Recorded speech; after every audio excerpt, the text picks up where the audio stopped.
it's Danae. I'm here today with a wrap-up reading video. I recently had a week off from work and I decided to have my own readathon during that week.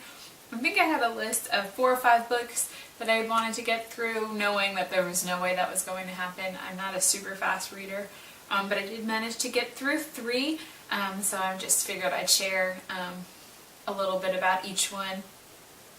I'm going to not have any spoilers in this video, so feel free to watch. I will not ruin anything. The first book I read was We Were Liars by E Lockhart. This one kind of went around the booktube community over the summer and everyone loved it. So I decided I needed to read it. Everyone says go into it not knowing a whole lot about it. And I would definitely recommend that. So I'm not really going to talk much about what it's about because the less you know, the better.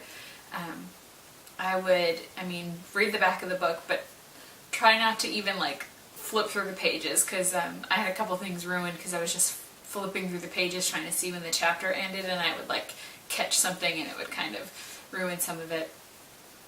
So try really hard to just read it and let the story unfold. But basically it's about a really wealthy family. They have their own private island and they spend the summer there every year. And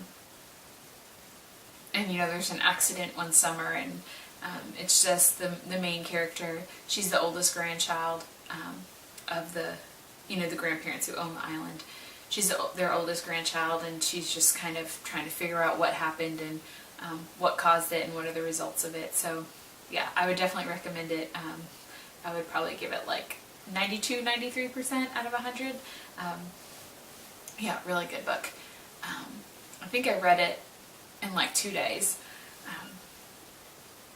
And I got kind of sucked in and just had to read. I read 150 pages, 200 pages, I think. Yeah, 200 pages in one day, which is a lot for me. I'm a very slow reader. So yeah, definitely pick that up if you're interested.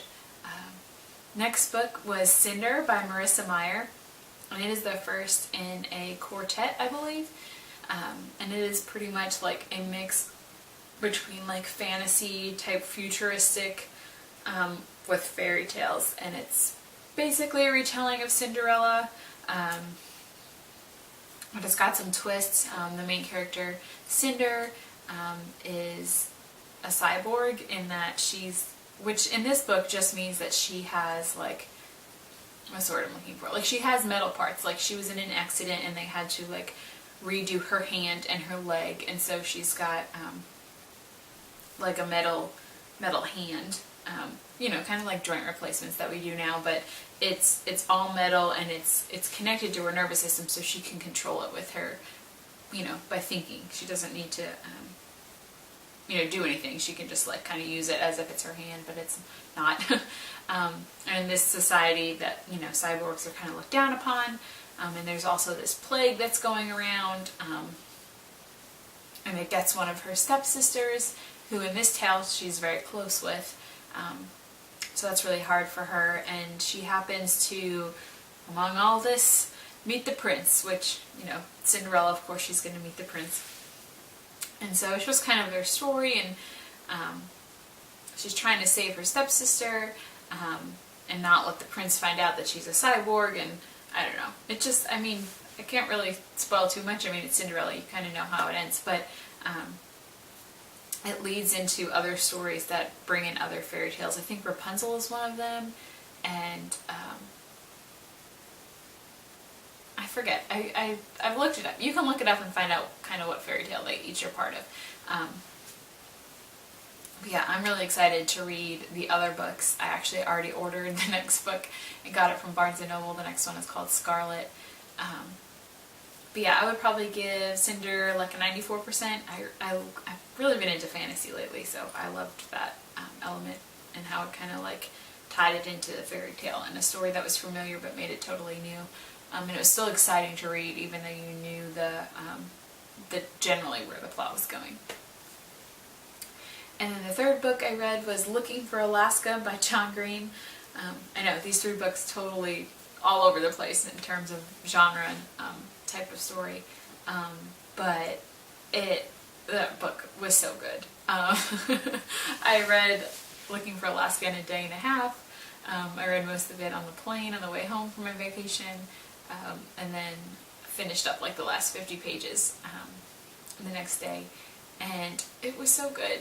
John Green is so good. I just love him. I love his I love he and his brother's videos, and I love his books. It was the first one that he wrote. It was kind of about some kids at a boarding school.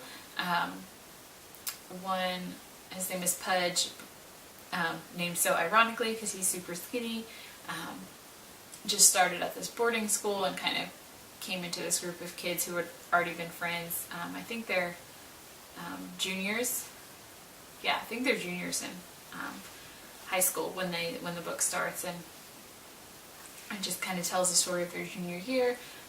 There's a really big event that happens kind of in the middle of the book, and so the book is broken up into before and after, which I thought was really unique. And yeah, the story is just told so well and so well written. It just has I have no words. I'm really bad at describing things like that, but the writing style and whatever.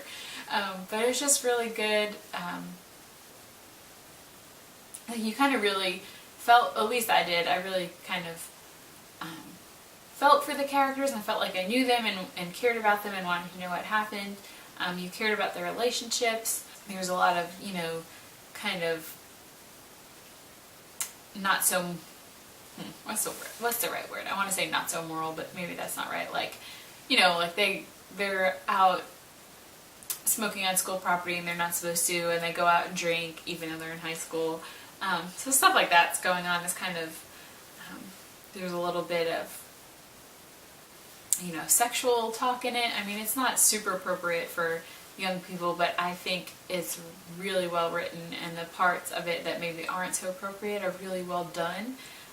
So it doesn't just make it seem like it's perfectly okay to go and party even though you're only 15 years old. It kind of, I don't know, it just makes it real. It's not like these movies about, that you see about like high school and college where the kids are just partying all the time and it's okay and it's just acceptable, and, kind of makes it seem like not real and not really how most people high schools or college experiences. This is kind of makes it seem a little more real and relatable. So I really liked that about it. You didn't feel like, oh, I'm just reading a book about partying.